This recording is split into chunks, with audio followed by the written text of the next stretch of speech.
آج کی اس مجلس میں حاضر ایک ایک شخص کی نگاہ ہے جس شخصیت کو اچھل اچھل کر دیکھ رہی ہے، جس شخصیت سے ملنے کی آرزو دلوں میں ابھر کر آ رہی ہے۔ یہ کون شخصیت ہے؟ چلو میں آپ کو بتاتا چلوں، یہ شخصیت ہے جو جانشین خادم القرآن و عامر المساجد ہے، یہ شخصیت ہے جو ماہر تعلیمات ہے، یہ شخصیت ہے جس کے متعلق شیخ عبد المجید نے کہا تھا سعید الرحمن و حذیفۃ بن الیمان ابنان وسطان فبأی آلاء ربکما تکذبان۔ یہ ناچیز آپ کی خدمت میں آپ کی زندگی کی ترجمانی ان اشعار میں کر سکتا ہے۔ اے کہ تو وہ دل ہر درد جس کے پاس ہے، اے کہ تو وہ دل ہر درد جس کے پاس ہے، اے کہ تجھ کو قوم کے حالات کا احساس ہے، بیٹھے بیٹھے سن رہا ہے قوم کے حالات کو، وہ قلم ایک ہاتھ میں قرطاس ہے، اے کہ تیری قوم کی دکھتی رگوں پر انگلیاں، اے کہ تو ہوشیار ہے، نباز ہے، حساس ہے، تو طالبان علوم دین کے واسطے قاسم ہے تو، اور تبلیغی جماعت کے لیے الیاس ہے تو۔ ہم حضرت کو آپ کی سماعتوں کے حوالے کرتے ہیں اور نہایت ادب و احترام کے ساتھ درخواست کرتے ہیں کہ آپ اپنے کلمات عالیہ سے سامعین کو محسوس فرمائیں۔ بسم اللہ الرحمن الرحیم، الحمد للہ رب العالمین والعاقبۃ للمتقین والصلاة والسلام على سید الانبیاء والمرسلین سیدنا وحبیبنا وحبیب رب العالمین محمد وعلى آلہ واصحابہ ومن هدى بهدیہ الى یوم الدین۔ قال الله تبارك وتعالى في كتابه المجيد والفرقان الحميد، فأعوذ بالله من الشيطان الرجيم، بسم الله الرحمن الرحيم، فاسألوا أهل الذكر إن كنتم لا تعلمون۔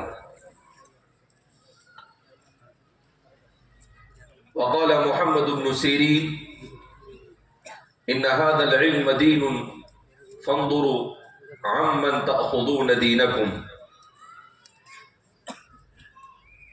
برادران اسلام اور جعفر آباد اور اس کے گرد و نواح سے تعلق رکھنے والے نوجوانان ملت، اللہ رب العزت نے مجھے اور آپ کو ایک پررونق مجلس میں محض اپنے فضل و کرم سے جمع ہونے کی توفیق مرحمت فرمائی۔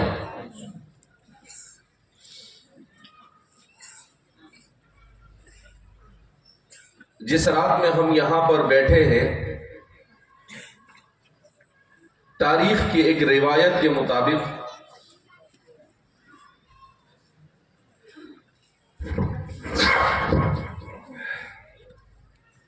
اس رات کو لیلۃ الاسراء والمعراج کہا جاتا ہے۔ اگرچہ تاریخ کی متعدد روایتیں ہیں، بعض روایتوں میں ہے کہ آپ صلی اللہ علیہ وسلم کا واقعہ اسراء اور معراج یہ ربیع الاول میں پیش آیا۔ بعض روایتوں میں ہے کہ یہ واقعہ رمضان المبارک کے بعد دوسرا مہینہ ذی القعدہ میں پیش آیا، اور بعض روایتوں میں ہے کہ رجب المرجب کی 27 تاریخ کو پیش آئی۔ اس بات پر تمام کے تمام علماء کا اتفاق ہے کہ یہ واقعہ پیش آیا، اس لیے کہ قرآن کریم نے اس کا ذکر کیا۔ سبحان الذي اسرى بعبده ليلا من المسجد الحرام الى المسجد الاقصى۔ اس آیت کریمہ نے وضاحت کے ساتھ صاف الفاظ میں نبی کریم صلی اللہ علیہ وسلم کے واقع اسراء کو بیان کیا، اور واقع معراج کو والنجم اذا هوى ما ضل صاحبكم وما غوى وما ينطق عن الهوى ان هو الا وحي يوحى علمه شديد القوى ذو مرة فاستوى وهو بالافق الاعلى۔ وہاں پر قرآن نے بیان کیا ثم دنا فتدلى فكان قاب قوسين او ادنى، اور آگے قرآن کہتا ہے وعنده سدرة المنتهى۔ تو یہ سدرۃ المنتہا کا مقام یہ معراج میں. تو ہمارے مفسرین کہتے ہیں کہ اسراء کے واقعے کو قرآن کریم نے سورہ بنی اسرائیل کے آغاز میں بیان کیا اور معراج کے واقعے کو سورہ نجم میں بیان کیا. ان دونوں کو ملانے سے اس بات کا علم ہوا کہ واقع معراج اور واقع اسراء یہ دونوں کتاب اللہ سے ثابت ہے. اسی لیے ہمارے علماء کا اس بات پر اتفاق ہے کہ اگر کوئی آدمی اس کا صراحتاً انکار کرتا ہے کہ میں اس کو نہیں مانتا تو وہ شخص قرآن کی ایک آیت کا انکار کرنے کی وجہ سے اسلام سے خارج ہو سکتا ہے. لہذا اس واقعے کی تصدیق ہر مسلمان کے لیے ضروری ہے اور اس کو عقیدے کا ایک جز کہا جاتا ہے. آپ صلی اللہ علیہ وسلم کے ساتھ یہ واقعہ اس تاریخ میں پیش آیا مگر اس تاریخ کی تعیین نہیں. لہذا اس بنا پر ہم پورے یقین کے ساتھ نہیں کہہ سکتے کہ اسی تاریخ میں پیش آئے. ایک بات. دوسری بات، رسول اللہ صلی اللہ علیہ وسلم نے معراج کی رات میں کوئی مخصوص عمل ثابت نہیں آپ صلی اللہ علیہ وسلم سے. اس کے دن میں روزے کا ثبوت نہیں، کوئی مخصوص قسم کی نماز کا ثبوت نہیں، کوئی مخصوص قسم کے کوڑے اور کھانے کا ثبوت نہیں ہے. میرے اور آپ کے آقا صلی اللہ علیہ وسلم جس دین کو لے کر آئے، اس دین نے ہدایت کا درس دیا، اس دین نے عبادت کے طریقے بتائے، اس دین نے زندگی گزارنے کے طریقے بتائے. اس دین کے اندر میں کھانے کی کوئی تعین نہیں ہوتی ہے. بہرحال تو اللہ کے رسول صلی اللہ علیہ وسلم کے ساتھ یہ واقعہ پیش آیا. اس کو رسول اللہ صلی اللہ علیہ وسلم کا معجزہ کہا جاتا ہے. معجزہ کسے کہتے ہیں؟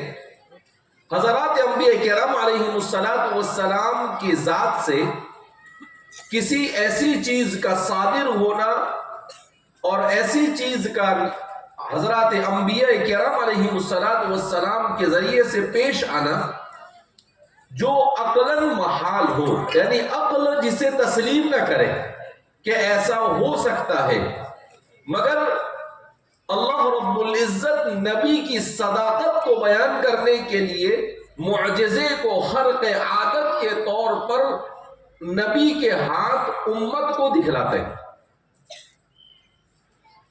نبی کریم صلی اللہ علیہ وسلم سے پہلے جتنے بھی انبیاء کرام علیہ السلام گزرے، ہر نبی کے ساتھ کوئی نہ کوئی معجزہ ہوتا تھا. حضرت عیسیٰ علیہ السلام کا معجزہ کیا تھا؟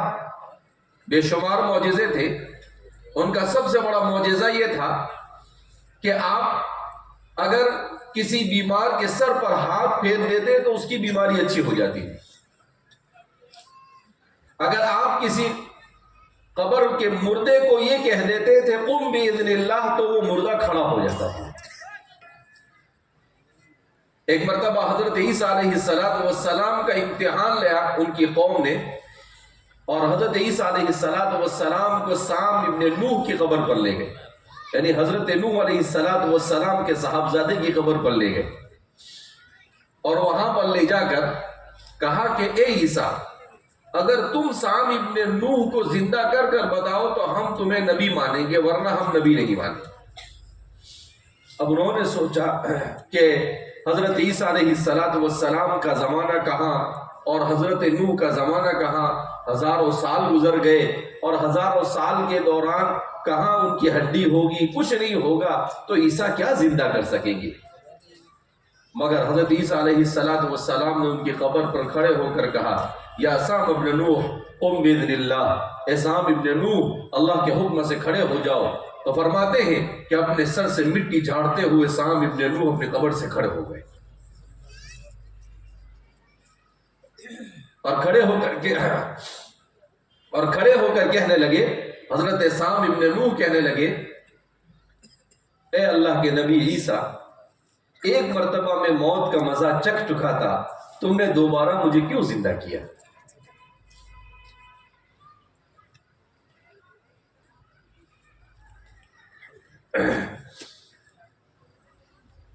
تو فرماتے ہیں کہ حضرت عیسیٰ علیہ السلام نے ان سے پوچھا کہ سام ابن نوح، آپ تو نبی کے بیٹے اور فرما بردار بیٹے، آپ تو وہ شخصیت ہو جن کے ذریعے سے دنیا کے اندر میں نسلیں چلی۔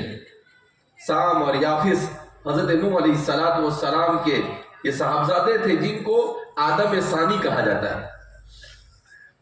تو وہ کہنے لگے کہ اللہ کے نبی اے روح اللہ عیسیٰ، موت کے وقت گلے میں جو کرواہٹ ہوتی ہے اور جو پیاس لگتی ہے، اگر اس پیاس کے موقع پر 7 سمندر کا پانی بھی پلا دیا جاوے تو انسان کی پیاس نہیں بجھ سکتی ہے، اور موت کے وقت کی جو کرواہٹ میرے گلے میں محسوس ہوئی، آج ہزاروں سال کے بعد بھی میں اسے محسوس کر رہا ہوں۔ تو آپ اندازہ لگائیں کہ جس موت کو ہم بہت آسان سمجھتے ہیں، جس کی ہمیں کوئی فکر نہیں کہ ہوگا جو ہوگا دیکھا جائے گا، وہ موت اتنی آسان نہیں ہے۔ اس موت کی آسانی کے لیے انسان کو اس دنیا کے اندر میں اس طرح سے زندگی گزارنی پڑے گی۔ جب انسان اللہ کی اطاعت کے ساتھ، اللہ کے ذکر کے ساتھ، اللہ کے ساتھ محبت کے ساتھ، اللہ کی عظمت کے ساتھ اور اللہ کے انبیاء کرام اور صحابہ کی محبت کے ساتھ، سلف صالحین کی محبت کے ساتھ زندگی گزارے گا، اچھے اخلاق کے ساتھ لوگوں کے حقوق کو ادا کر کر، جوا، دھوکہ، شراب اور فحاشی اور سود خوری، ان تمام چیزوں سے بچ کر جب انسان زندگی گزارے گا، تب جا کر انسان ہو سکتا ہے راحت اور سکون کی موت مرے، ورنہ انسان کے لیے موت یہ انسان کی زندگی کا سب سے کٹھن حادثہ ہے، جس حادثے کا تصور بھی انسان نہیں کر سکتا ہے۔ اسی لیے میرے اور آپ کے آقا صلی اللہ علیہ وسلم فرمایا کرتے تھے کہ موت کو کثرت سے یاد کرو، اس لیے کہ موت کو کثرت سے یاد کرنے سے انسان گناہوں سے بچتا ہے۔ جب موت کو کثرت سے یاد کرتا ہے تو عبادت کا شوق پیدا ہوتا ہے، جب موت کو کثرت سے یاد کرتا ہے تو اللہ کی محبت دل میں جگہ پکڑتی ہے، اور اللہ کے ساتھ ملاقات کا شوق انسان کو پیدا ہوتا ہے، اور جب زندگی عمل صالح، اخلاق فاضلہ کے ساتھ گزرتی ہے تو پھر یہی موت انسان کے لیے نعمت بن جاتی ہے۔ سیدنا حضرت ابو ہریرہ رضی اللہ تعالیٰ عنہ، جن کو راویۃ الاسلام کہا جاتا ہے، اسلام کے درخت کو سینچنے والے حضرت ابو ہریرہ رضی اللہ تعالیٰ عنہ کے بارے میں آتا ہے، جب آپ کا انتقال ہونے لگا تو آپ کے ارد گرد آپ کے گھر والے رونے لگے، تو حضرت ابو ہریرہ نے کہا ما ھذا البکا، یہ رونا دھونا کیوں ہے بھائی؟ تو ان کے گھر والے کہنے لگے اس لیے کہ آپ اس دنیا سے جا رہے ہیں، آپ کی موت پر ہم رو رہے ہیں۔ تو حضرت ابو ہریرہ رضی اللہ تعالی فرماتے ہیں کہ جعل یتبسم، آپ مسکرانے لگے۔ تو لوگوں نے کہا کہ یہ موت کے وقت کا کیسا مسکرانا؟ تو حضرت ابو ہریرہ فرماتے ہیں کہ کتنی ہی پیاری ہے موت، جسر یوصل الحبیب الی الحبیب، کہ ابھی مریں گے اور جا کر اللہ سے ملاقات کر لیں گے۔ کہ موت کتنی اچھی چیز ہے، ابھی مریں گے اور مرتے ہی روح ہماری چلی جائے گی اور رسول اللہ صلی اللہ علیہ وسلم سے اور ابو بکر سے اور عمر سے ملاقات کریں گے۔ کیوں؟ اس لیے کہ انہوں نے زندگی ایسی گزاری تھی کہ انہیں موت کے وقت اس بات کا یقین ہو گیا تھا کہ آقا انعامدار صلی اللہ علیہ وسلم کا جوار مجھے نصیب ہونے والا ہے۔ وہ ابو ہریرہ کی زندگی قابل رشک زندگی تھی، جنہوں نے اپنی زندگی کو نعمتوں کے اندر میں نہیں گزارا، اپنی زندگی کو مجاہدے میں گزارا۔ ایک زمانے تک رسول اللہ صلی اللہ علیہ وسلم کے دربار میں علم حاصل کرتے رہے۔ اللہ اکبر، رسول اللہ صلی اللہ علیہ وسلم کے مدرسے کا سب سے ممتاز طالب علم، صرف 2 سال میرے اور آپ کے آقا صلی اللہ علیہ وسلم کی خدمت میں رہتے، صرف 2 سال۔ اور احادیث بیان کرنے پر آتے ہیں تو 5300 سے زیادہ حدیثیں بیان کر جاتے ہیں، سارے صحابہ سے آگے نکل جاتے ہیں۔ مگر حضرت ابو ہریرہ اتنا آگے کیسے نکل گئے؟ خود ابو ہریرہ فرماتے ہیں کہ میں نے آپ صلی اللہ علیہ وسلم کو ایسا لازم پکڑا کہ آپ اپنے گھر سے نکلتے تھے، جب تک کہ اپنے گھر پر واپس نہیں جاتے تھے میں ایک لمحے کے لیے حضور کو چھوڑتا نہیں تھا۔ مجھے کھانے کی فکر نہیں، مجھے سونے کی فکر نہیں، مجھے کسی چیز کی فکر نہیں تھی، مجھے ایک ہی فکر ہوتی تھی کہ کب میرے آقا کچھ کہے اور میں اسے اپنے دماغ میں محفوظ کر لوں۔ فرماتے ہیں کہ کبھی کبھی بھوک کی وجہ سے میں بے ہوش ہو کر مدینہ کی گلیوں میں گر جاتا تھا، لوگ سمجھتے تھے مجھے مرگی کی بیماری ہے، اور پھر ابو ہریرہ فرمایا کرتے تھے واللہ ما بی مرض ولا وجع، خدا پاک کی قسم مجھے کوئی بیماری نہیں تھی، مگر کئی دنوں سے کھانا نہ ملنے کی وجہ سے میں بھوک کی وجہ سے بے ہوش ہو جاتا تھا۔ ایسے ہی ابو ہریرہ نہیں بن گئے کہ کوئی مسجد، کوئی مدرسہ، کوئی مکتب خالی نہیں جہاں پر روزانہ حضرت ابو ہریرہ رضی اللہ عنہ کا نام نہ لیا جاتا ہو۔ اس مقام اور مرتبے تک پہنچنے کے لیے ابو ہریرہ رضی اللہ تعالیٰ عنہ نے بڑی قربانیاں دی ہیں۔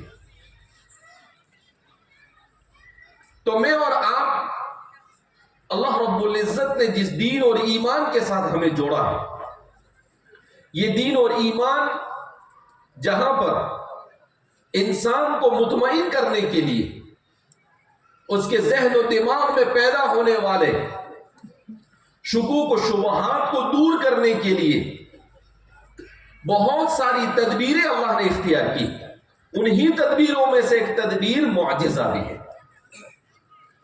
تو ہر نبی کو ان کے زمانے کے اعتبار سے معجزہ دیا جاتا تھا۔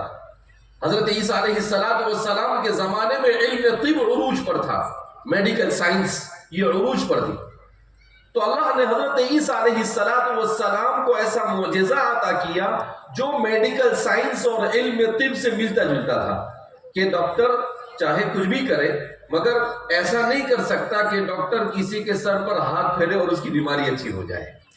وہ دوا دے سکتا ہے، وہ آپریشن کر سکتا ہے، وہ ٹریٹمنٹ کر سکتا ہے، وہ ڈریسنگ کر سکتا ہے، لیکن مکمل طور پر 100% اچھا کرنے میں یہ نہیں ہو سکتا۔ لیکن اللہ نے حضرت عیسیٰ علیہ السلام کو یہ معجزہ عطا فرمایا کہ اگر آپ گنجے کے سر پر ہاتھ پھیر دیتے تھے تو بال آ جاتے تھے، اگر کوئی آدمی اندھا آپ کے پاس لایا جاتا، آپ ہاتھ پھیر دیتے تھے تو وہ اندھا دیکھنا شروع کر دیتا تھا، آپ مردے کو قبر سے زندہ کر دیتے تھے۔ آج تک کے میڈیکل سائنس دنیا کے اندر میں کہیں پر بھی انسانوں کو دوبارہ زندہ کرنے پر قادر نہیں، لیکن امریکہ کے اندر میں عجیب و غریب بیوقوفوں کی دنیا ہے۔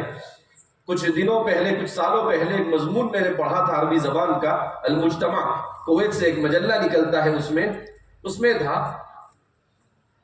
کہ کریونیکس کیا جاتا ہے امریکہ کے اندر میں نے کہا کہ یہ کیا مصیبت ہے کریونیکس، ذرا پڑھے اسے۔ تو اس میں بتایا گیا کہ سائنسدانوں کی ایک جماعت نے یہ دعویٰ کیا ہے کہ ہم لوگ بہت جلد اپنی میڈیکل سائنس میں اتنے ترقی کریں گے کہ ہم مردوں کو بھی زندہ کریں گے۔ کہا جب ہمیں معلوم پڑ جائے گا کہ مردوں کو ایسے زندہ کیا جاتا ہے تو ہم مردوں کو زندہ کریں گے۔ اس کے بعد کیا کیا انہوں نے؟ امریکہ کے اندر میں ایڈورٹائز کی کہ جب آپ مر جاؤ تو مرنے کے بعد اپنی لاش کو قبر میں مت دفناؤ، آگ میں مت جلاؤ، صندوق میں مت ڈالو، بلکہ ہمارے پاس کمپنیاں کھڑی کر دی، کہاں ہمارے پاس فریج کے اندر میں اور برف کے اندر میں آپ کی لاش رکھ دو، جب ہم مردہ کو زندہ کرنے پر قادر ہوں گے تو ہم تم کو زندہ کر لیں گے۔ اچھا، اس کی فیس کتنی؟ $10 لاکھ، یعنی ہمارے ہندوستان کے تقریباً 8 سے 9 کروڑ روپے۔ کہا پیسے دو، اپنی لاش رکھو اور ہم تمہیں زندہ کریں گے۔ اور انہوں نے کہا تھا ہم 2-3 سال میں ایسا کرنے والے ہیں۔ ان کے اس اعلان کو تقریباً 12 سال ہو گئے اور آئندہ بھی وہ کبھی کر سکنے والے نہیں ہیں۔ حدیث پاک میں اللہ کے رسول صلی اللہ علیہ وسلم نے ارشاد فرمایا کہ دجال بھی آئے گا تو وہ صرف ایک کو مردہ کو زندہ کر سکے گا، اس کے بعد کسی مردہ کو زندہ نہیں کر سکے گا۔ اللہ اسے طاقت دے گا تو صرف ایک مردہ کو زندہ کرنے کی، اس سے زیادہ کی اسے طاقت نہیں دی جائے گی۔ بہرحال تو اللہ کے رسول صلی اللہ علیہ وسلم کو جو معجزہ عطا کیا گیا لیلۃ الاسراء والمعراج میں، آپ صلی اللہ علیہ وسلم کا واقع اسراء کیا ہے؟ آپ صلی اللہ علیہ وسلم کا واقع اسراء یہ ہے مسجد نبوی سے بیت المقدس تک کا۔ اللہ کے رسول صلی اللہ علیہ وسلم کو بیت المقدس تک لے جایا گیا۔ مسجد حرام کے پاس آپ صلی اللہ علیہ وسلم کو براق پر سوار کیا گیا۔ حضور فرماتے ہیں کہ اس کا ایک قدم یہاں ہے اور دوسرا قدم جہاں اس کی نظر ہوتی تھی وہاں پر ہوا کرتا تھا۔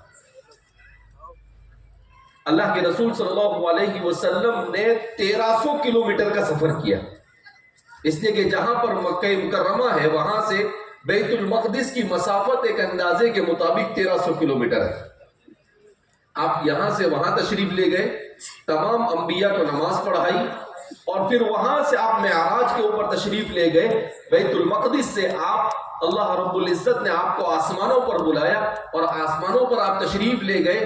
پہلا دوسرا، پہلے آسمان پر عیسیٰ علیہ السلام سے ملے، اس کے بعد حضرت ادریس سے ملے، اس کے بعد حضرت ہارون سے ملے، حضرت موسیٰ سے ملے، حضرت یوسف سے ملے، حضرت ابراہیم سے ملے۔ اس طرح سے ہر آسمان کے اوپر کسی نہ کسی نبی سے آپ کی ملاقات ہوتی رہی، اور اخیر میں آپ عرش کے پاس گئے، سدرۃ المنتہا پر پہنچے، اور پھر اس کے بعد آپ اللہ رب العزت کے دربار میں حاضر ہوئے تو حضرت جبریل علیہ السلام نے کہا سدرۃ المنتہا پر پہنچ کر کہ اس سے آگے کوئی نہیں جا سکتا ہے، ورنہ اللہ کے جلال کے نور سے اس کی پر جل جائیں گے اور وہ اسے برداشت نہیں کر سکے گا۔ مگر قربان جائیے میرے اور آپ کے آقا صلی اللہ علیہ وسلم کو کہ آپ خاکی تھے، مٹی سے اللہ نے آپ کو بنایا تھا، مگر آپ کے جسم کو ایسی طاقت دی کہ وہ اللہ کے جلال اور اللہ کے نور کو برداشت کرنے پر قادر ہو گئے۔ اسی لیے فرماتے ہیں سبحان الذی اسری بعبدہ لیلا، فرماتے ہمارے مفسرین اللہ نے اسری بعبدہ کہا کہ اللہ پاک ہے وہ ذات جو محمد عربی صلی اللہ علیہ وسلم کو رات کے تاریکی میں مکہ مکرمہ سے بیت المقدس تک لائی۔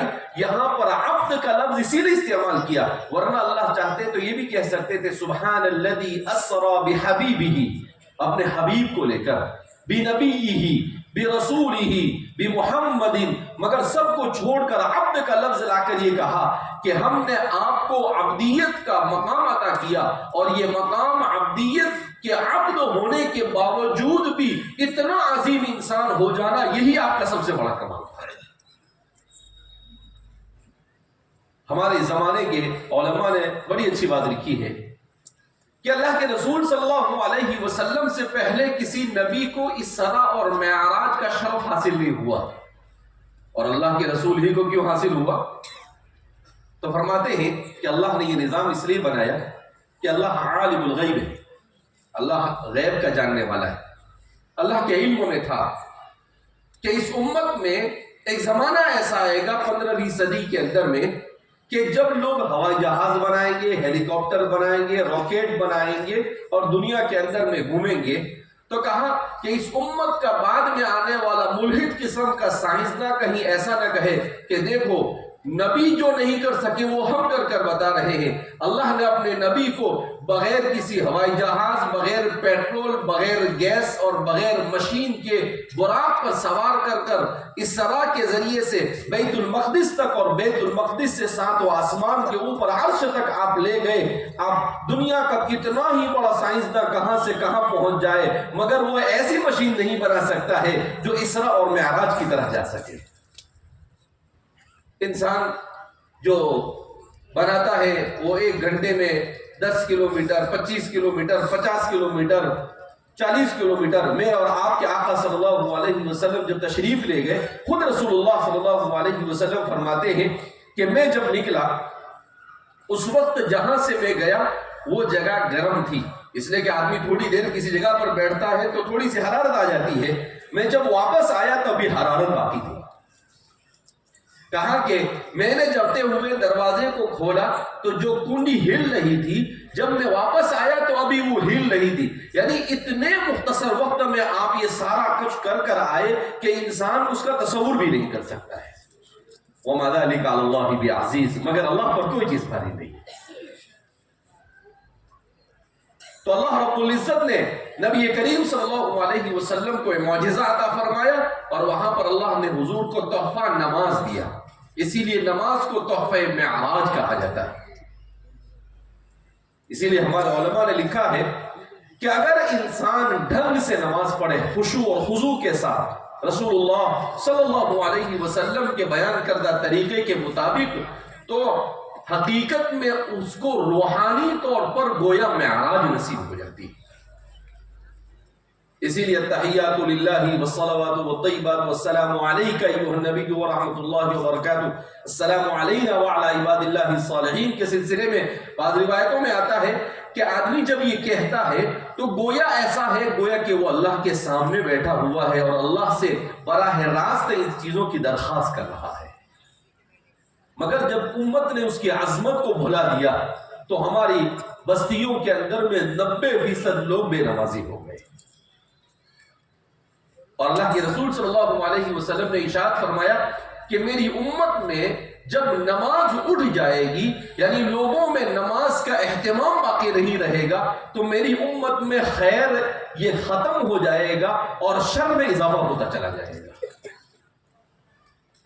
تو اس لیے میرے بھائیو، دوستو، بزرگوں، معراج اور اسراء، معراج کا سب سے بڑا تحفہ نماز ہے.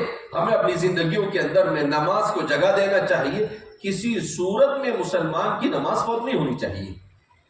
امام احمد بن حنبل وہ فرماتے تھے کہ ہمارے زمانے میں ایک مسلمان، یعنی اللہ کے رسول صلی اللہ علیہ وسلم کی وفات کے 200 سال کے بعد کا واقعہ بیان کرتے ہیں کہ ہمارے زمانے میں مسلمان معاشرے میں یہ تصور ہی نہیں تھا کہ مسلمان ہو اور نماز چھوڑ دے. کہا کہ چور اگر چوری بھی کرتا تھا تو فجر کی نماز میں آ کر کھڑا ہو جاتا تھا. کیوں؟ کہ اگر وہ فجر کی نماز میں نہ آئے تو لوگ کہیں گے کہ بھئی یہ مسلمان ہی نہیں. کہا کیسا بھی انسان ہو، بادشاہ ہو، شرابی ہو، کبابی ہو، کوئی بھی ہو، مگر نماز کے چھوڑنے کا سوال ہی نہیں پیدا ہوتا. اسی لیے امام احمد بن حنبل کے یہاں پر اگر کوئی مسلمان جان بوجھ کر نماز کو چھوڑ دے تو امام احمد بن حنبل کہتے ہیں کہ وہ اسلام سے نکل جائے گا، اسے دوبارہ کلمہ پڑھنا پڑے گا اور اس کے نکاح کی تجدید بھی کرنی پڑے گی. یہ تو اللہ جزائے خیر دے، ہمارے امام ابو حنیفہ نے تھوڑی سی سہولت دی ہے، ورنہ تو ہمارے یہاں پر تو نکاح کی تجدید کی لائن لگتی تھی. قاضی لوگوں کو تو مزے ہو جاتے تھے. امام شافعی تو اور سخت ہے اس معاملے میں. امام شافعی فرماتے ہیں اگر بلا کسی عذر کے کوئی مسلمان جان بوجھ کر نماز کو ترک کر دے اور وہاں پر مسلمانوں کی حکومت قائم ہو تو اسے قتل کر دیا جائے. وہ مباح الدم ہے، اسے حق ہی نہیں ہے کہ وہ دنیا کے اندر میں جیے مسلمان ہو کر. اتنی اہمیت کے حامل نماز جس کا آج ہم نے کیا حل کر رکھا ہے. پورے کی پوری بستیوں کے اندر میں ایسا ہوتا ہے، کبھی کبھی ہم لوگ فجر کی نماز سفر میں پڑھتے ہیں، نماز کے لیے جاؤ تو امام صاحب اور پیچھے مؤذن اور دوسرے مسافر جو پہنچے وہ ایک بستی میں سے ایک آدمی بھی نماز کے لیے نہیں آتا ہے. یہ افسوس کا مقام ہے کہ ہم نے اللہ کے رسول صلی اللہ علیہ وسلم کو جو تحفہ وہاں پر بلا کر اللہ نے دیا، اس تحفے کے ساتھ ہم نے کیا کیا. بہرحال تو اس لیے ایک بات تو ہم اس بات کو سمجھے کہ اسراء اور معراج کی روح یہ نماز کا اہتمام ہے. اگر آپ نے نماز پڑھی تو آپ نے گویا کہ اللہ کے رسول صلی اللہ علیہ وسلم کا حق ادا کیا، آپ صلی اللہ علیہ وسلم سے محبت کا حق ادا کیا.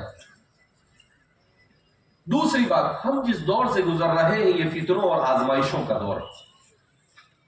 اس دور میں اگر ہم اپنے دین کو بچانا چاہتے ہیں تو اپنے دین کو بچانے کے لیے ہمیں مدارس سے، مکاتب سے اور علماء سے اپنے رشتے کو مضبوط رکھنا ہوگا. قرآن کریم کی آیت کریمہ میں نے پڑھی فَاسْأَلُوا أَهْلَ الذِّكْرِ إِن كُنتُمْ لَا تَعْلَمُونَ، کہ تم اہل ذکر سے پوچھو اگر تم نہیں جانتے ہو۔ قربان جائیے قرآن کریم کی اس تعبیر پر ہمارے علماء نے لکھا ہے کہ اللہ نے کیا کہا فَاسْأَلُوا أَهْلَ الذِّكْرِ، تم اہل ذکر سے پوچھو۔ اللہ نے ایسا نہیں کہا فَاسْأَلُوا أَهْلَ الْعِلْمِ، فَاسْأَلُوا أَهْلَ الذِّكْرِ، کہ حقیقی معنی میں عالم وہ ہے جس کی زبان پر ہمیشہ اللہ کا ذکر ہو، جس کے دل میں ہمیشہ اللہ کی یاد ہو، جو ہمیشہ اللہ کی یاد کے اندر میں مست ہو، کہا وہ ہے اہل ذکر۔ ورنہ صرف دو چار کتابوں کے پڑھ لینے سے آدمی عالم نہیں بن جاتا ہے۔ لہذا فرمایا کہ فَاسْأَلُوا أَهْلَ الذِّكْرِ، کہ اگر دین کا کوئی مسئلہ پیش آئے تو ایسے آدمی سے پوچھو جس آدمی کو آپ اللہ والا اور تقوی والا سمجھتے ہو۔ ورنہ کوئی بھی آدمی ہمارے زمانے کے اندر میں سوشل میڈیا پر لوگ آتے ہیں اور آنے کے بعد کھڑے ہو جاتے ہیں، کچھ بھی بیان کرتے ہیں، کبھی کوئی صحابہ کے خلاف بول رہا ہے، کبھی کوئی انبیاء کے خلاف بول رہا ہے، کبھی کوئی کیا کہہ رہا ہے، کبھی اس کو اللہ کے رسول کی سنتوں کا انکار کر رہا ہے، اور ہمارا نوجوان سمجھتا نہیں ہے اور ان کے پیچھے ہو لیتا ہے۔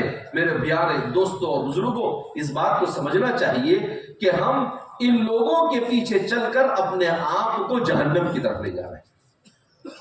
خود میرے اور آپ کے آقا صلی اللہ علیہ وسلم نے ارشاد فرمایا خذوا العلم من اکابرکم، تمہارے بڑی عمر کے علماء سے تم علم کو حاصل کرو۔ کہا کہ ایسے لوگوں سے علم، اصاغر سے علم مت لینا جن کے پاس کوئی علم اور تقوی نام کی کوئی چیز نہیں ہوگی۔ خود میرے اللہ کے رسول صلی اللہ علیہ وسلم فرماتے ہیں، کچھ عجیب بات حضور نے ارشاد فرمائی، حضور فرماتے ہیں کہ آخری زمانے میں میری امت کا حال یہ ہوگا کہ کچھ لوگ ہوں گے جو دین کے نام پر لوگوں کو گمراہ کریں گے، کان کھول کر سن لو، گویا کہ وہ جہنم کی طرف تمہیں لے جانے والے ہیں۔ اس لیے ہمیں یہ دیکھنا چاہیے محمد ابن سیرین جنہوں نے حضرات صحابہ کرام رضوان اللہ تعالیٰ مجمعین کی بڑی جماعت سے علم حاصل کیا، وہ خود کہتے ہیں کہ دین تم جس سے لے رہے ہو اس کو اچھی طرح سے دیکھ لیا کرو۔ یہ علم کیوں؟ اس لیے کہ یہ علم اس کا تعلق دین سے ہے، اور اگر تم نے کسی بھی ایرے غیر اتھے خطے نتھو سے اس علم کو حاصل کرنا شروع کر دیا تو آپ یوں سمجھو کہ تم نے اپنے آپ کو ہلاکت کی طرف ڈھکیل دیا۔ اس لیے ہمیں اس بات کو بہت سوچ سمجھ کر لینے کی ضرورت ہے۔ تیسری بات کہ ہم جس دور سے گزر رہے ہیں یہ فتنوں کا دور ہے، اس دور کے بہت سارے فتنوں میں سے ایک فتنہ یہ سود کا فتنہ ہے۔ ہمارے بچوں نے ابھی آپ کے سامنے ایک پروگرام پیش کیا، یہ ہمارے معاشرے کی ایک جھلک تھی کہ ہمارے معاشرے میں آج کل کیا ہو رہا ہے۔ ایک اسکیم چلتی ہے، اس کو کیا کہتے ہیں؟ بچت گھر کہا جاتا ہے۔ کیا ہوتا ہے کہ اجنبی قسم کے لوگ آتے ہیں اور عورتوں کو آ کر بہکاتے ہیں اور ان کو کہتے ہیں کہ اس میں یہ فائدہ ہے، اس میں یہ فائدہ ہے۔ اتنا شریف انسان کب سے بن گیا یہ بینک والا جو آپ کے گھر پر آ کر آپ کو پیسے دے جاوے؟ اتنا شریف تو دنیا میں آج تک کسی کو دیکھا ہی نہیں۔ وہ انسان بیوقوف بناتے ہیں، آپ کو گھما پھرا کر ایسی بات بتاتے ہیں کہ آپ کو ایسا لگتا ہے کہ اچھا اس میں تو بہت فائدہ ہے، مگر عقل مند انسان اس پر تھوڑی سی توجہ دے تو اس میں خسارے کے علاوہ کچھ نہیں ہوتا ہے۔ تو ہمیں اس بات کو سمجھنا چاہیے کہ میرے اور آپ کے آقا صلی اللہ علیہ وسلم نے اس کی بڑی سخت مذمت بیان کی ہے۔ رسول اللہ صلی اللہ علیہ وسلم نے ارشاد فرمایا میری امت پر ایک زمانہ ایسا آئے گا کہ سود اتنا عام ہو جائے گا کہ اگر کوئی سود نہیں بھی لے گا تو سود کا دھواں اس کو پہنچ جائے گا۔ ہمارے شراح حدیث محدثین فرماتے ہیں اس کا کیا مطلب ہے؟ کہ اس کا مطلب یہ ہے کہ انسان اگر تھوڑی سی بے احتیاطی کرے گا تو وہ سود کے معاملے کے اندر مبتلا ہو جائے گا۔ جیسے دھواں کہیں سے اٹھ رہا ہو، آپ کتنا بھی اپنے آپ کو روکنے کی کوشش کریں، تھوڑا سا آگے پیچھے ہوا کہ وہ دھواں آپ کے ناک میں کیا ہو جاتا ہے، داخل ہو جاتا ہے۔ تو حضور نے کہا تھوڑی سی بے احتیاطی اور لاپرواہی کرو گے تو تم سود کے معاملے میں مبتلا ہو جاؤ گے۔ ہم اسی دور سے گزر رہے ہیں، یہ سود بہت بڑی لعنت ہے۔ قرآن کریم میں اللہ نے کہا احل اللہ البیع وحرم الربا، اللہ نے سود کو حلال قرار دیا اور حرام قرار دیا اور بیع کو حلال قرار دیا۔ ایک جگہ پر اللہ نے عجیب بات ارشاد فرمائی یمحق اللہ الربا ویربی الصدقات، کہ اللہ سود کو ملیامین کرتا ہے اور صدقے کے ذریعے سے اللہ مال میں اضافہ کرتا ہے۔ اللہ نے یمحقو کا لفظ استعمال کیا، ملیامین کرنا، یعنی کسی چیز کو مٹی میں ملا دینا، ختم کر دینا، نیست و نابود کرنا۔ تو بظاہر ایسا نظر آتا ہے آدمی کو کہ اس میں تو فائدہ ہے، مگر اس میں کوئی فائدہ نہیں ہوتا ہے، اس میں نقصان ہی ہوتا ہے۔ میرے اور آپ کے آقا صلی اللہ علیہ وسلم جب معراج میں گئے تو آپ نے جہاں بہت ساری چیزوں کو دیکھا، وہاں پر اللہ کے رسول صلی اللہ علیہ وسلم ارشاد فرماتے ہیں کہ روایت میں ہے کہ آپ صلی اللہ علیہ وسلم نے دیکھا کہ ایک آدمی ہے جو خون کی نہر کے اندر میں ہے اور دوسرا کھڑا ہوا ہے، یہ اس میں سے نکل کر جاتا ہے، وہ اس کو زور سے پتھر مارتا ہے اور دوبارہ وہاں پر آ کر گرتا ہے۔ حضرت جبریل نے پوچھا کہ جبریل یہ کون ہے؟ تو اللہ کے رسول صلی اللہ علیہ وسلم فرماتے ہیں کہ جبریل نے کہا کہ یہ تمہاری امت کے وہ لوگ ہیں جو سود خوری کے اندر میں مبتلا ہے۔ کہا قبر کے اندر میں انہیں یہ عذاب دیا جاتا ہے۔ ایک جماعت کو دیکھا کہ وہ اپنے بڑے بڑے ناخون سے اپنے گال کو نوچ رہی ہے، اپنے بدن کو نوچ رہی ہے۔ تو پوچھا جبریل یہ کون ہے؟ کہا یہ وہ لوگ ہیں جو لوگوں کی غیبت اور چغلیاں کیا کرتے تھے۔ کہا قبر کے اندر میں ہوئی اس عذاب کے اندر میں مبتلا ہے۔ تو معراج میں جہاں محدود چند چیزیں اللہ کے رسول صلی اللہ علیہ وسلم کو دکھائی گئی، وہاں پر حضور کو ان چیزوں کو خاص طور پر دکھایا گیا، اور میرا اور آپ کے آقا صلی اللہ علیہ وسلم نے بڑی سخت وعید بیان کی۔ حضور نے فرمایا کہ سود کا 1 درہم اگر کوئی آدمی کھاتا ہے تو وہ اپنی سگی ماں سے 70 مرتبہ زنا کرنے کے برابر اسے گناہ دیتا ہے۔ تو یہ معمولی گناہ نہیں ہے جس کو ہمارے معاشرے نے بہت معمولی سمجھ لیا ہے۔ آج ہمارے معاشرے میں تھوڑے 5-10 لاکھ روپے کسی کے پاس ہوتے ہیں تو وہ سود پر دینا شروع کر دیتا ہے۔ استغفر اللہ۔ آج ہمارے معاشرے کے اندر میں ذرا کچھ ضرورت پیش آئی، ہم اپنی ضرورتوں کو نہیں، یہ آدمی اپنا اتنا ہی پاؤں پھیلائے جتنی چادر ہے۔ آپ کیوں اپنی ضرورتوں کو اتنا بڑھا رہے ہیں؟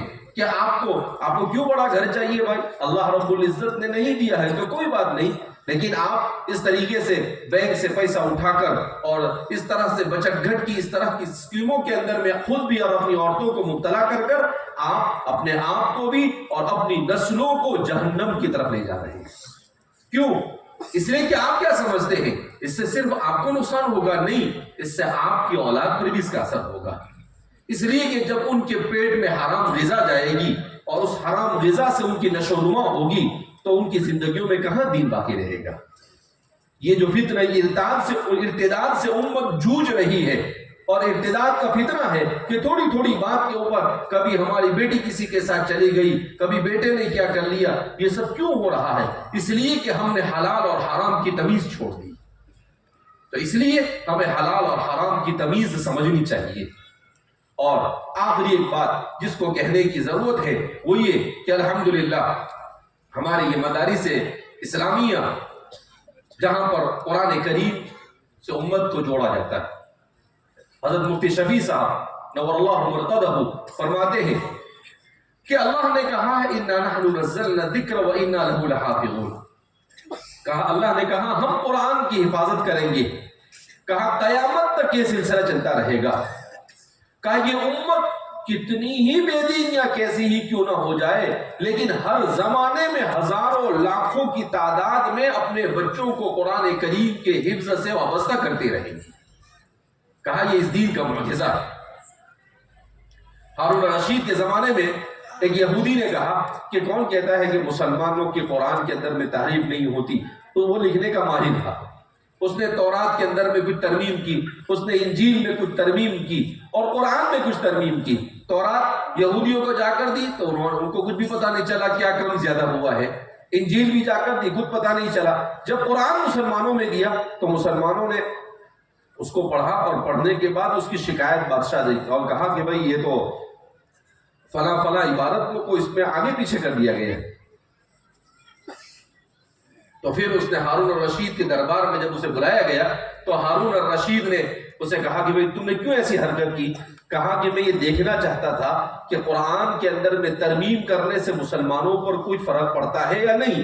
کہا کہ تورات اور انجیل والوں کو کچھ فرق نہیں پڑا، اور قرآن والوں نے فوراً مجھے پکڑ دیا۔ میں سمجھ گیا اللہ کی کتاب ہے اور اس کی حفاظت کا وعدہ اس نے کیا ہے، قیامت تک اس میں کوئی تبدیلی نہیں لا سکتا ہے۔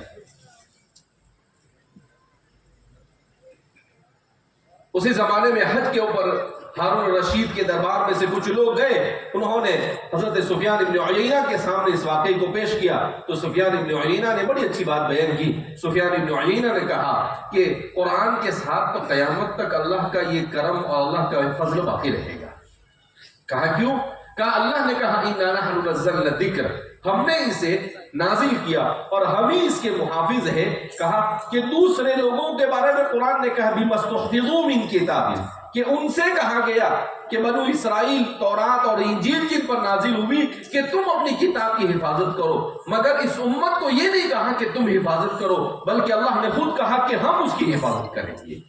لہذا قیامت تک اس کتاب کے، البتہ کامیابی ان لوگوں کے لیے جو اس کتاب کے ساتھ وابستہ ہو جائے، اس کتاب کا پڑھنا، اس کتاب کا سمجھنا، اس کتاب کے سمجھنے کی کوشش کرنا اور اس کتاب کے ساتھ تعلق قائم کرنا، یہ امت کی سب سے بڑی ضرورت ہے۔ اللہ کے رسول صلی اللہ علیہ وسلم کی زندگی میں حضور نے مختلف مواقع پر اپنی امت کو فتنوں کے بارے میں بیان کیا، یہ فتنہ وہ فتنہ، مگر ان فتنوں کے بارے میں جب بھی بیان کرتے اور جب اللہ کے رسول صلی اللہ علیہ وسلم سے پوچھا جاتا کہ اللہ کے رسول صلی اللہ علیہ وسلم فتنوں سے ہم کیسے بچیں اپنے آپ کو، تو آپ کیا فرماتے تھے؟ اللہ کے رسول صلی اللہ علیہ وسلم فرماتے تھے بِکتاب اللہ، اللہ کی کتاب کے ذریعے سے۔ کبھی حضور فرماتے تھے دعا کے ذریعے سے۔ حضور نے ایک روایت میں فرمایا کہ میری امت پر فتنے ہوں گے اور ایسے فتنے ہوں گے کہ کوئی چیز ان کو فتنے سے نہیں بچائے گی الا الدعاء۔ ہاں، اگر کوئی آدمی ڈوبنے والے کی طرح دعا کرے گا تو وہ فتنوں سے بچ سکے گا۔ آج ہم نے قرآن بھی چھوڑ دیا اور ہم نے دعا کرنا بھی چھوڑ دیا، اسی وجہ سے ہم طرح طرح کے فتنوں کے اندر میں مبتلا ہوتے چلے جا رہے ہیں۔ اس لیے میرے بھائیو، دوستوں، بزرگوں، ہم اپنے اولاد کی ایمان کی فکر کریں۔ آپ اپنی اولاد کی دنیاوی تعلیم کی فکر کریں گے تو یہ معاملہ صرف کہاں تک حل ہوگا؟ دنیا تک حل ہوگا۔ لیکن آپ اپنی اولاد کی دین کی فکر کریں گے تو گویا کہ وہ آخرت میں اس کی کامیابی کا راستہ آپ ہموار کریں گے۔ آپ اپنے بچوں کو قرآن کریم سے وابستہ کریں۔ آج ہم اپنے بچوں کو دنیاوی تعلیم کے لیے تو اچھی اسکولوں کو تلاش کرتے ہیں، مگر اپنے بچوں کو مکتب میں بھیجنے کی ہمیں جیسی فکر کرنی چاہیے ویسی فکر نہیں کرتے ہیں۔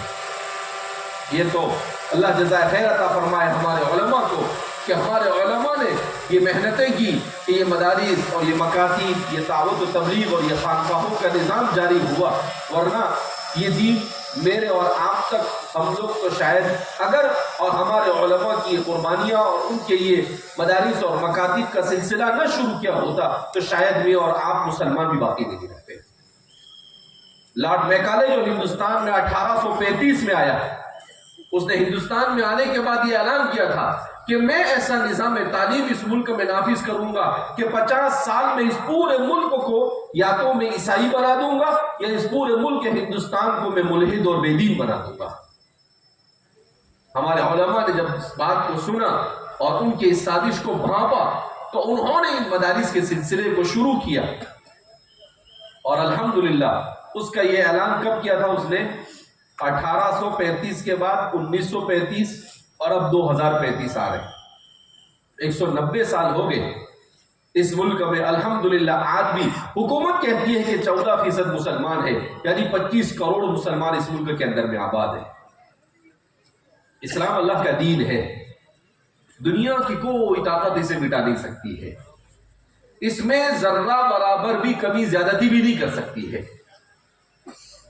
اگر کوئی کمی زیادتی کرتا ہے تو اسے فوراً پکڑ لیا جاتا ہے۔ ہمارے علماء نے اس دین کی حفاظت کا ایسا فریضہ انجام دیا کہ امام احمد بن حنبل سے ایک آدمی نے آ کر پوچھا کہ احمد بن حنبل کہ آپ کے بھائی حدیث بیان کرتے ہیں، کیا ان سے حدیث لے سکتے ہیں؟ تو امام احمد بن حنبل نے کہا لا تأخذوا منه فإنه كذاب، کہا ان سے حدیث مت لینا اس لیے کہ وہ جھوٹا ہے۔ انہوں نے یہ نہیں سوچا کہ یار میرا سگا بھائی ہے، اگر میں ایسا کہوں گا تو اسے برا لگ جائے گا، نہیں، اللہ کے دین کا معاملہ آیا تو کوئی چیز نہیں دی۔ ایک محدث کے پاس کوئی آدمی آیا اور کہا کہ آپ کے والد سے لوگ روایت لینے کے بارے میں کلام کرتے ہیں، تو وہ محدث ہیں، ان کے اپنے والد ہیں مگر وہ جھوٹی حدیثیں بیان کرتے تھے، تو انہوں نے کیا کہا کہ لا تأخذوا منه فإنه دجال۔ انہوں نے یہ نہیں سوچا کہ میرا کہا نہیں، رشتے کی جگہ پر، مگر اللہ کے دین کی حفاظت یہ اس سے زیادہ مقدم ہے۔ اس لیے میرے بھائی اور دوستوں، بزرگوں، ہمیں ضرورت ہے اسی انداز میں اپنے دین کی حفاظت کی۔ ہمیں صحابہ کے بارے میں کوئی برا بھلا کہے، ایک مسلمان ہونے کے ناطے ہمیں برداشت نہیں کرنا چاہیے۔ انبیاء کے بارے میں کوئی برا بھلا کہے، نہیں برداشت کر سکتے۔ ہم کیسے برداشت کر سکتے ہیں؟ جن کے ذریعے سے دین پہنچا ہمیں، جنہوں نے دین پہنچایا ہمیں، جن کی قربانیوں سے آج ہم ایمان اور اسلام کے ساتھ وابستہ ہے، اگر وہ لوگ قربانیاں نہ دیتے تو کیا حال ہوتا؟ ایک تابعی صحابی کے پاس آئے اور کہنے لگے کہ آپ اللہ کے رسول صلی اللہ علیہ وسلم کے ساتھ کیسے رہتے تھے؟ تو صحابی نے کہا کہ ہم اللہ کے رسول کے ساتھ بے تکلف رہتے تھے، کبھی آپ صلی اللہ علیہ وسلم آگے چلتے تھے، کبھی ہم آگے ہوتے تھے، وہ پیچھے ہوتے تھے، کبھی آپ ہماری خدمت کر لیتے تھے، ہم نہیں چاہتے تھے پھر بھی کبھی ہم حضور کی خدمت کرتے۔ تو وہ کہنے لگا کہ اگر ہم ہوتے نا تو حضور کی خود خدمت کرتے۔ تو صحابی نے کہا ایسے کٹھن حالات میں تم مسلمانی ہو جاتے تو غنیمت ہوتا، کیونکہ اتنا آسان نہیں تھا۔ صحابہ نے اپنے وطن مکہ جیسے وطن کو قربان کیا، اپنے بیوی بچوں کو قربان کیا، اپنے جان کو قربان کیا، اپنی مال کو قربان کیا، اپنا سب کچھ لٹا دیا۔ ایسی ایسی قربانیاں ان کی، اللہ اکبر۔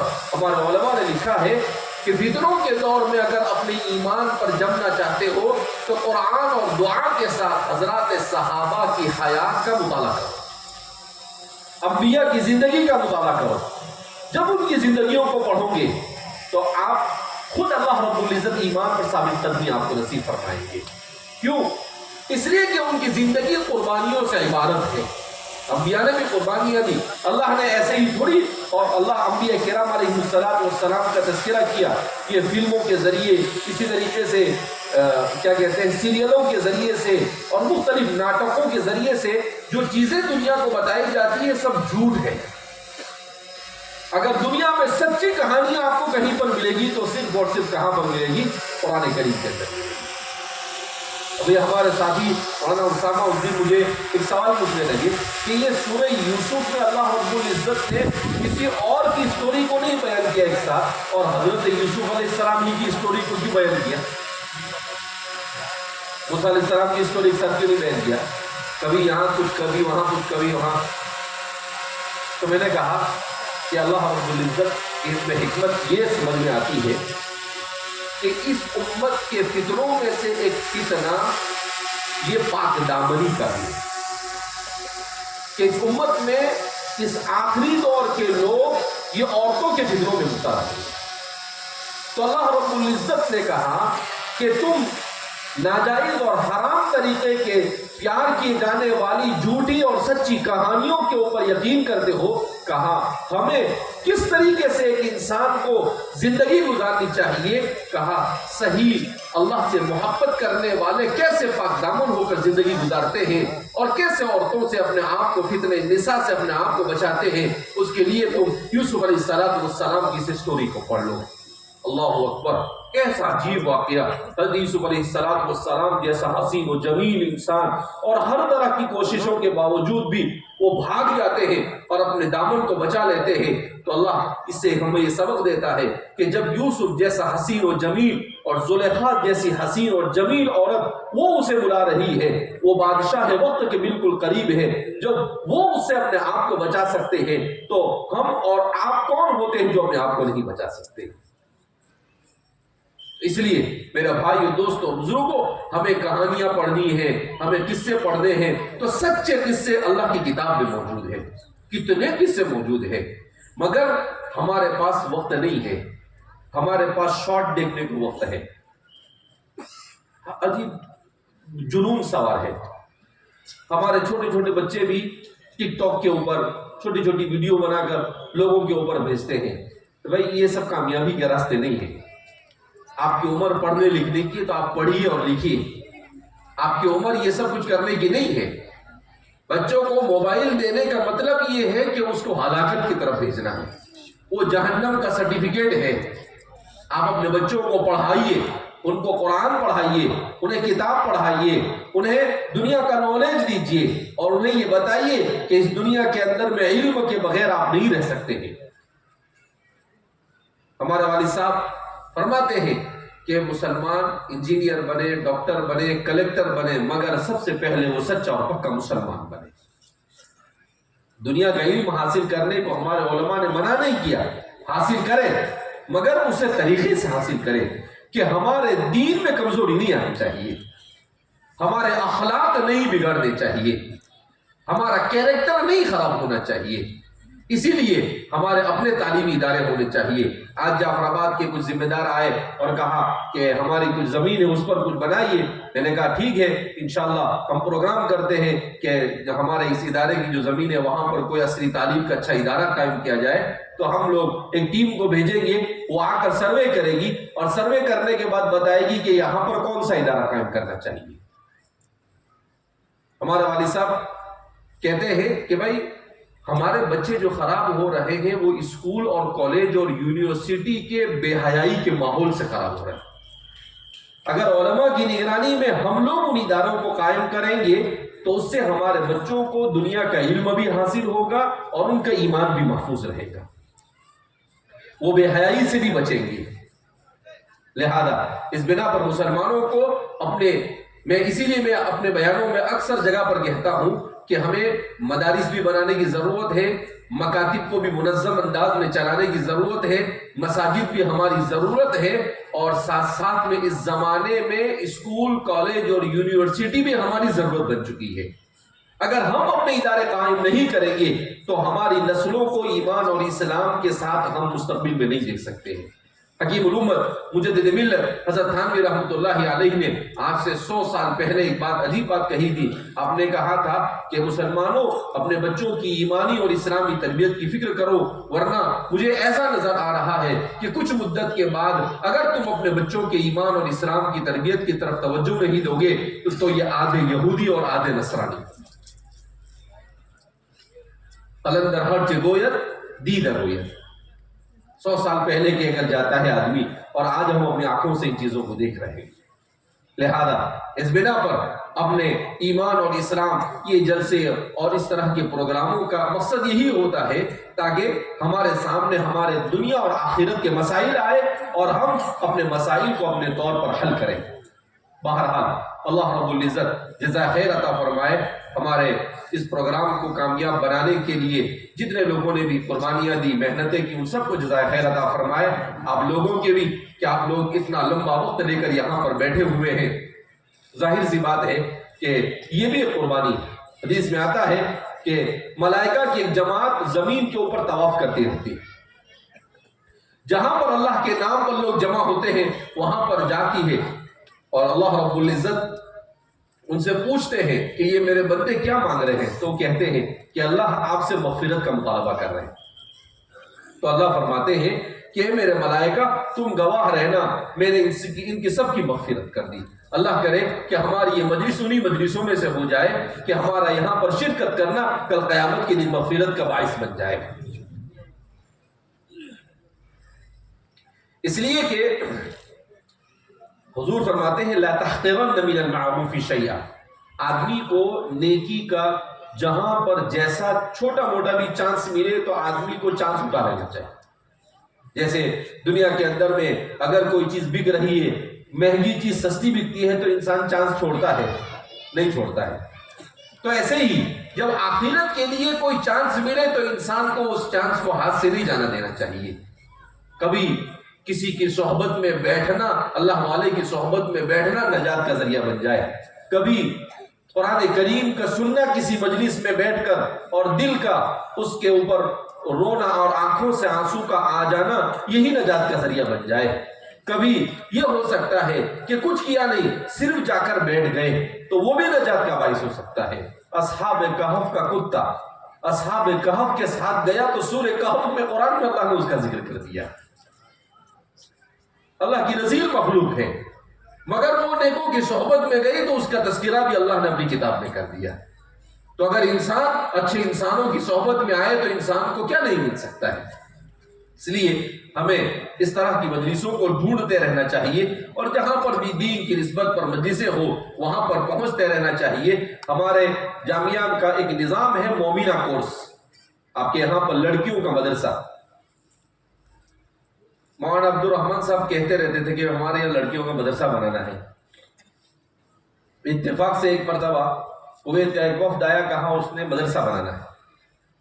تو ہمارے ایک ادارہ ہے سیندوا میں، ایم پی میں، وہاں پر ہم کو بنانا تھا، لیکن وہ آگے پیچھے ہونے لگے. تو مولانا نے کہا کہ بھائی ہمارے یہاں دے دو، ہم بنا لیں گے اس کو. تو ماشاءاللہ وہ ادارہ کہاں بننے والا تھا اور یہاں بن گیا. تو مقدر میں یہاں پر بننا تھا اس کے، اور ماشاءاللہ اس کے بعد شاید 2-3 مرتبہ میرا ادھر سے آنا ہوا اور گزرنا ہوا، تو بڑا اچھا لگا کہ الحمدللہ بہترین انداز میں ہماری بچیاں تعلیم حاصل کر رہی ہے. میرے والد صاحب کہتے ہیں کہ مرد پڑھتا ہے فرد پڑھتا ہے، عورت پڑھتی ہے نسل پڑھتی ہے. کیوں کہ جب عورت کی زندگی میں دین آتا ہے تو اس کی نسل کے اندر میں اور نسلوں کے اندر میں دین چلتا ہے. کیونکہ جب ماں دیندار ہوگی تو سب سے پہلا مدرسہ ماں کی گود ہے. وہ ماں کی گود ہی سے بسم اللہ پڑھنا شروع کر دے گا، وہ ماں کی گود سے دین سیکھنا کیا کر دے گا، شروع کر دے گا. بایزید بستامی کے بارے میں آتا ہے کہ بایزید بستامی جب 2.5 سال کے ہوئے تو ان کی والدہ نے ان کو جا کر مدرسے میں رکھا. دیکھو ماں کے اندر میں دین ہو تو اس دین کا کیا اثر ہوتا ہے. تو استاد نے کہا الف، تو وہ بایزید بستامی نے شروع کر دیا اعوذ باللہ من الشیطان الرجیم بسم اللہ الرحمن الرحیم الحمدللہ رب العالمین، سورہ فاتحہ پڑھ دی. پھر اس کے بعد انہوں نے کہا آگے بسم اللہ وہ پڑھا ہوئے وہاں تک کہ انہوں نے سورہ بقرہ پڑھنا شروع کر دی. تو وہ استاد حیران ہو گئے. وہ بچہ سناتا رہا، قرآن پڑھتا رہا. 2.5 سال کا 3 سال کا بچہ ہے، قرآن پڑھ رہا ہے، پورا قرآن کا حافظ. تو وہ آئے بچے کو لے کر اور کہا ان کی والدہ سے بایزید بستامی کی کہ آپ ہمارے ساتھ مذاق کرتے ہو. کہا کیوں؟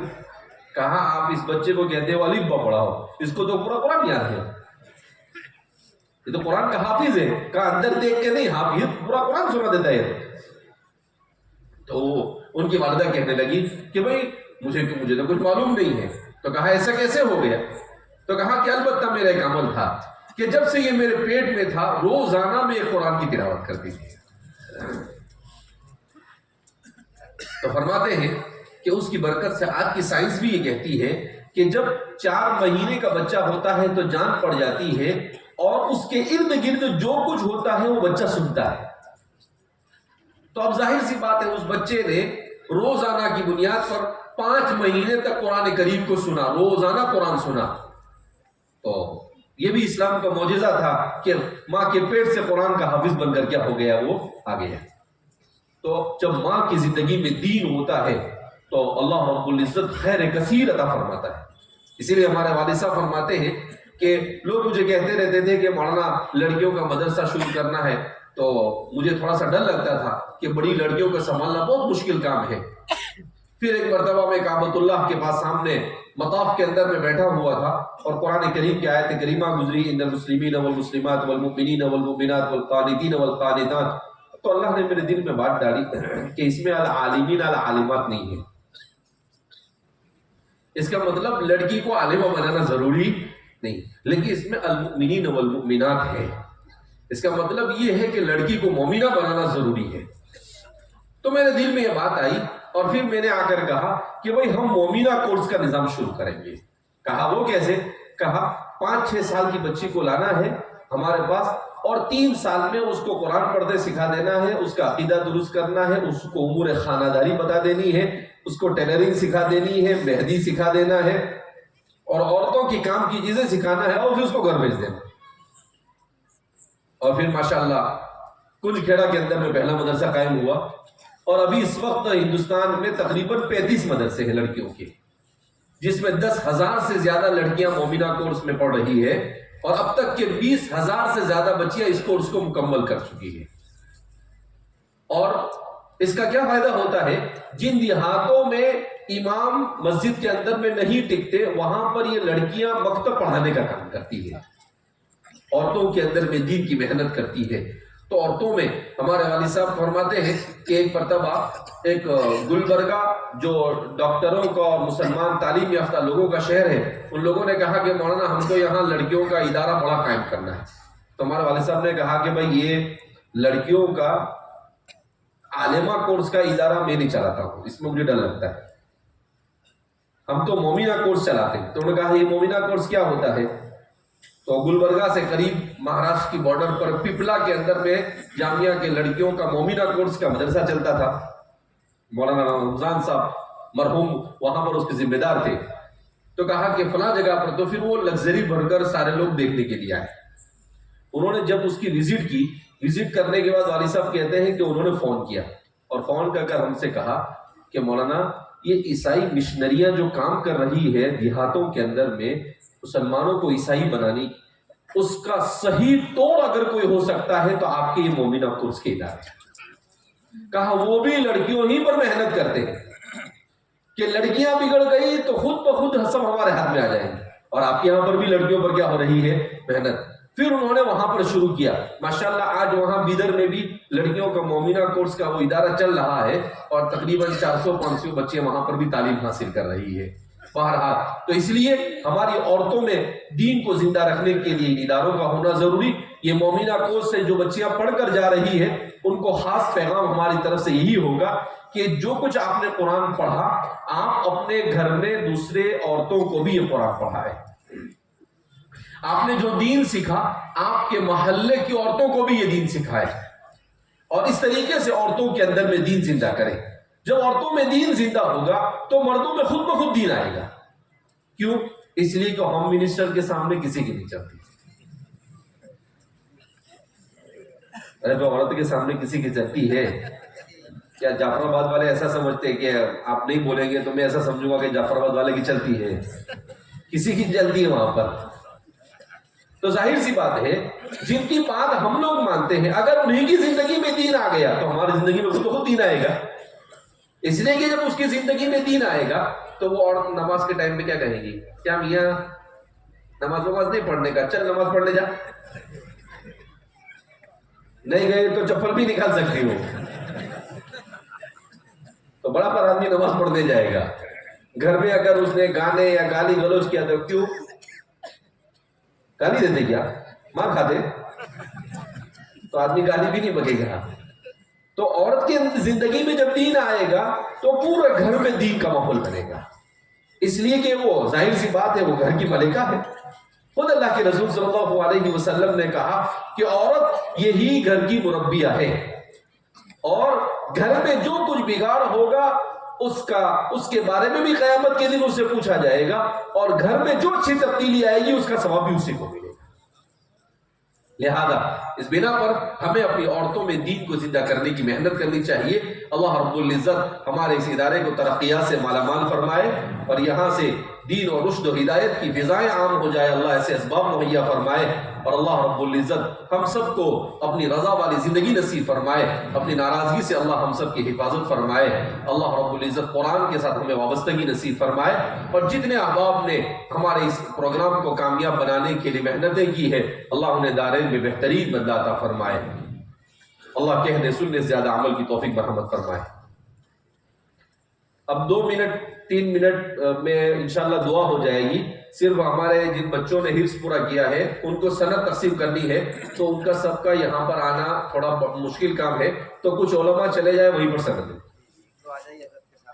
1-2 طالب علم شروع کیا جائے، باقی دوسروں کو وہیں پر لڑکیاں ہیں ان کو 2-3 کو دے دیں گے سر، اور اس کے بعد دعا پر انشاءاللہ مجلس ختم ہوگی. حافظ مستقیم خان نظام خان وائی گاؤں.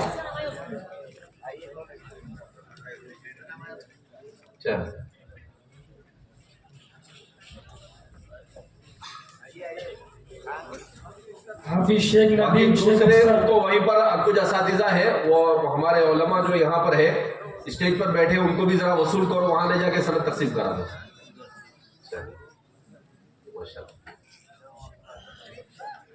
حافظ شیخ ندیم شیخ افسر واگ جائی.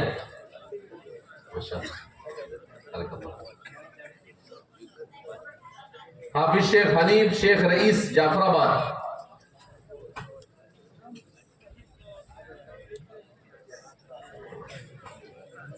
جی حافظ شیخ حنیف یہاں پر اس کے. حافظ عرفان خان حسین خان. حافظ عرفان خان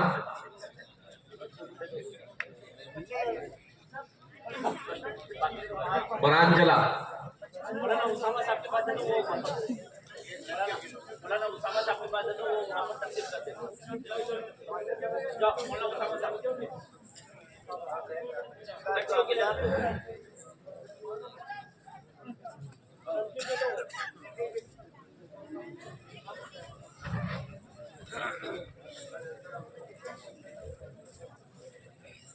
کتنے بجے؟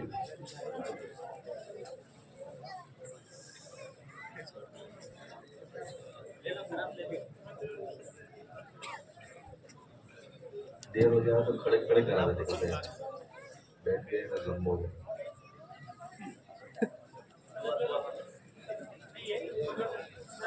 اللهم صل على سيدنا ونبينا وشفيعنا وسندنا مولانا محمد وبارك وسلم، وغفر لنا ذنوبنا واسرافنا في امرنا وثبت اقدامنا وانصرنا على القوم الكافرين.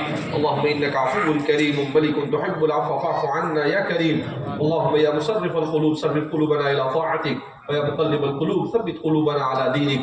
اللهم انا نسالك حبك وحب من يحبك وحب عمل يقربنا الى حبك.